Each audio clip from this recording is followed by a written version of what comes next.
விஜய், காஜல் அகர்வால், மோகன்லால் நடிச்சிட்டு இருக்க படம் தான் ஜில்லா. இந்த படம் ஜனவரி மாசம் ரிலீஸ் பண்ணலாம் அப்படின்னு சொல்லிட்டு இந்த படத்தோடைய படப்பிடிப்புகள் எல்லாம் முழு மூச்சுல நடைபெற்றுட்டு இருக்கு. இந்த நிலையில இவங்க எல்லாரும், அதாவது காஜல் அகர்வால் விஜயோடைய பாட்டை படமாக்குறதுக்காக ஜப்பானுக்கு போனாங்க.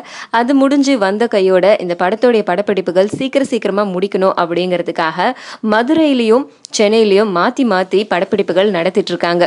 காஜல் அகர்வால் நடிக்க இருக்கிற ஒரு பாட்டை சென்னையிலயும், அதே நேரத்துல சண்டே காட்சி மதுரையிலயும் படப்பிடிக்க போறாங்களாம். ஒரே நேரத்துல 2 இடத்துலயும் ஷூட்டிங் வைக்கிற அளவுக்கு என்ன அவசரம் அப்படின்னு கேட்டா, இந்த படத்தை ஜனவரி 10ஆம் தேதி ரிலீஸ் பண்ணலாம் அப்படின்னு சொல்லிட்டு ஒரு ஐடியா. இதுல என்ன பிரச்சனை வரப்போகுது அப்படின்னா, அதே நாள்ல தான், அதே டேட்ல தான் அஜித்தோடைய வீரம் படமும் ரிலீஸ் ஆக போகுது அப்படின்னு சொல்லிட்டு பேச்சுகள் அடிபட்டுட்டு வருது. இது இப்படி இருக்க இன்னொரு பிரச்சனையும் கிளம்பிட்டு வருது. அதுதான் மோகன்லால் விஜய் நடிச்ச படம் ஜில்லா. இதனுடைய ஃபர்ஸ்ட் லுக் வெளியிடப்பட்டுச்சு.